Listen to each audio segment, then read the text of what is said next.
किन्नर चुड़ैल। गोरखपुर नाम का एक गांव हुआ करता था। उस गांव में ज्यादा लोग नहीं रहते थे। उस गांव में एक गर्भवती विधवा औरत रहती थी। उस औरत का नाम कमला था। कमला अपने घर में अकेली रहती थी। उसके पति की सारी जायदाद उसके नाम हो गई थी, पर सभी गांव वाले उस औरत को मनहूस औरत समझा करते थे और सभी उससे नफरत किया करते थे। एक बार कमला राशन की दुकान पर खाने का सामान खरीदने जाती है। भैया जी, जरा 1 किलो दाल चावल देना। अरे हाय हाय हाय हाय हाय हाय। अरे मनहूस औरत, मेरी दुकान में अपशुगन करवाने आ गई क्या है? चल जा यहाँ से, मैं कुछ नहीं देने वाला हूँ तुझे। भाग भाग यहाँ से, चल चल निकल। भैया जी, ऐसा मत कहिए, मैं गर्भवती हूँ, मुझे खाने की बहुत जरूरत है, मुझे खाना दे दीजिए।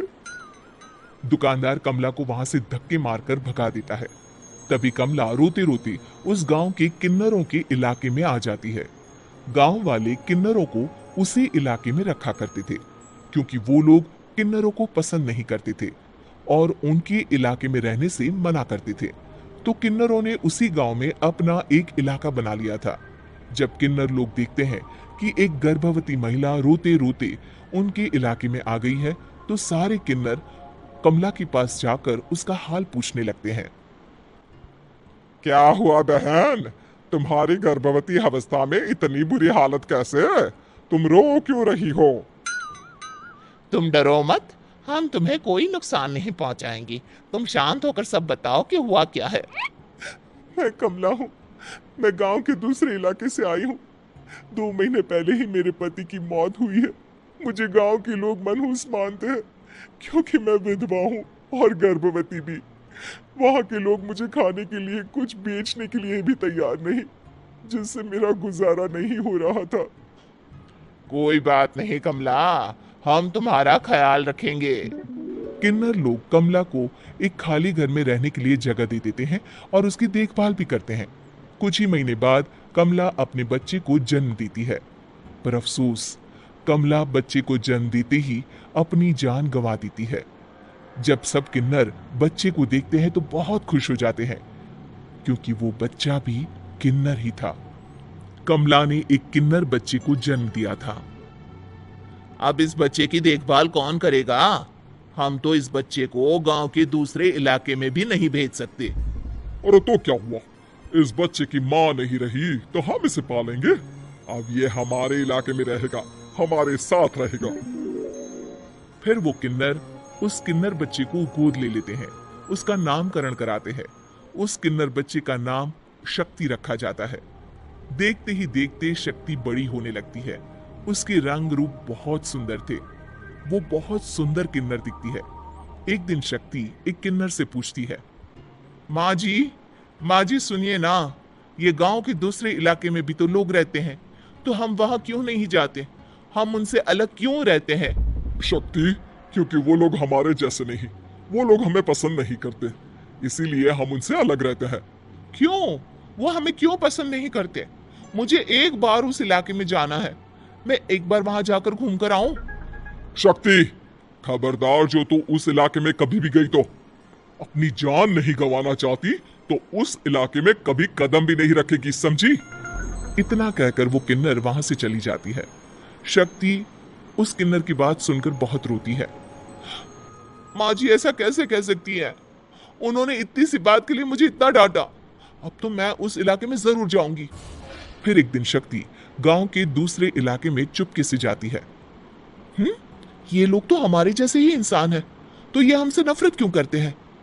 जब शक्ति उस इलाके में पहुंचती है तो गांव के सारे आदमी उसके रूप से मोहित हो जाते हैं। वो लोग ये अंदाजा नहीं लगा पाते कि वो किन्नर है। शक्ति की सुंदरता देखकर सारे गांव वाले उसकी तारीफ करने लगते हैं। तभी गांव का चक्कर लगाने गांव के जमींदार का बेटा हर्ष वहां पहुंचता है। हर्ष भी दिखने में बहुत सुंदर होता है। जब हर्ष ने शक्ति को देखा तो वो भी उससे मोहित हो गया, और जब शक्ति की नजर हर्ष पर पड़ी तो वो हर्ष को देखकर मोहित हो गई। आपको पहले कभी इस गांव में देखा नहीं। इस गांव में आप नए हैं क्या? जी नहीं, वो मैं बस। तभी शक्ति बोलते बोलते रुक जाती है और मन में सोचने लगती है, अगर मैंने इनको बता दिया कि मैं दूसरे इलाके से आई हूं तो वो समझ जाएंगे कि मैं किन्नर हूं, इसलिए मुझे इनसे झूठ ही बोलना पड़ेगा। शक्ति हर्ष को कहती है, जी हाँ, मैं इस गांव में नई आई हूँ, यहाँ अकेली रहती हूँ। वैसे आप कौन है? आप भी इसी गांव में रहते हैं? जी हाँ, मैं इस गांव के जमींदार का बेटा हूँ। आपको किसी भी चीज की जरूरत पड़े तो आप मुझे बता देना, मुझे अच्छा लगेगा। ऐसे ही शक्ति और हर्ष एक दूसरे से रोज मिलने लगते। वो दोनों अपने प्यार का इजहार करने एक दूसरे से मिलने जाते हैं। तभी शक्ति का पीछा करते करते एक किन्नर वहां आ जाती है। शक्ति, शक्ति, मैं तुमसे बहुत प्यार करता हूँ। मैं तुमसे शादी करना चाहता हूँ। क्या क्या तुम मुझसे शादी करोगी? हाँ हर्ष, मैं तुमसे शादी करूंगी, पर मैं तुमको अपने बारे में एक सच्चाई बताना चाहती हूँ जो मैंने तुमसे छुपा कर रखी है। तभी उनके बीच में ही वो किन्नर आ जाती है। शक्ति, तेरी हिम्मत कैसे हुई ऐसा करने की? वो किन्नर शक्ति को खींचकर गांव के जमींदार के पास ले जाती है। हर्ष भी वहां शक्ति को बचाने के लिए पहुंच जाता है। जमींदार शक्ति और हर्ष के प्यार के बारे में सुनकर गुस्से में आ जाता है और शक्ति को गांव के बाहर निकालने की सजा देता है। शक्ति ये बात सहन नहीं कर पाती और कुएं में कूदकर अपनी जान दे देती है। जमींदार हर्ष की शादी गांव की एक लड़की से करवा देता है, पर हर्ष इस शादी से खुश नहीं होता। शक्ति अपना बदला लेने के लिए मरने के बाद किन्नर चुड़ैल बन जाती है। अब मैं इन गांव वालों को नहीं छोड़ूंगी, अब इनसे मैं अपने प्यार का बदला लूंगी। किन्नर चुड़ैल गांव वालों को परेशान करना शुरू कर देती है। एक बार वो रात को गांव के खेतों में पहुंच जाती है और वहां आग लगा देती है। सारी फसल जल के राख हो जाती है। जब एक आदमी रात को उठकर देखता है कि खेत में आग लग गई है तो वो वहां पहुंच जाता है। वो देखता है कि खेतों के बीचों बीच एक किन्नर चुड़ैल खड़ी है और वहां खड़े होकर ताली बजा रही है। गांव वाला किन्नर चुड़ैल को देखकर बेहोश हो जाता है। जब सुबह उस आदमी को होश आता है तो वो सीधा जमींदार के पास जाता है।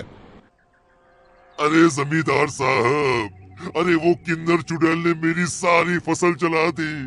अब मैं क्या करूंगा, क्या होगा मेरा? जमींदार चुड़ैल किन्नर का नाम सुनते ही सब कुछ समझ जाता है। अब वो बहुत डर जाता है। उसी रात को जब जमींदार डर के मारे अपने कमरे में सो नहीं पाता, तभी वहां अचानक से किन्नर चुड़ैल आ जाती है। किन्नर चुड़ैल जोर जोर से जमींदार के आगे खड़ी होकर हंसने लगती है और ताली बजाने लगती है। जमींदार उस डरावनी किन्नर चुड़ैल को देखकर बहुत डर जाता है। तूने मेरे साथ बहुत बुरा किया, अब मैं तुझे जान से मार दूंगी। नहीं नहीं नहीं नहीं, मुझे माफ कर दो, मुझे मत मारो। मैं कभी ऐसा दोबारा नहीं करूंगा। अब तुम जो बोलोगी वही मैं करूंगा। ठीक है, मैं चाहती हूँ कि किन्नर इलाका गांव के इलाके से जुड़े और गांव का कोई भी आदमी किन्नर समाज से द्वेष ना करे, उससे नफरत ना करे, नहीं तो मैं सारे गांव को मार दूंगी। और तुम गांव में एक नया कानून बनाओ कि अगर किसी ने भी किन्नर समाज को हानि पहुंचाने की कोशिश भी करी या इनसे भेदभाव करने की भी कोशिश करी तो उनको कड़ी से कड़ी सजा मिलेगी। हाँ हाँ हाँ हाँ, मैं ऐसा ही करूंगा। तुम जो बोलोगी वो मैं करूंगा, पर मुझे जाने दो प्लीज। तब वो किन्नर चुड़ैल वहां से चली जाती है। गांव का जमींदार किन्नर चुड़ैल का कहा मानते हुए दोनों इलाकों को एक कर देता है और नया कानून भी लागू कर देता है। तब से वहां किन्नर समाज और बाकी गांव वाले शांतिपूर्वक रहने लगते हैं।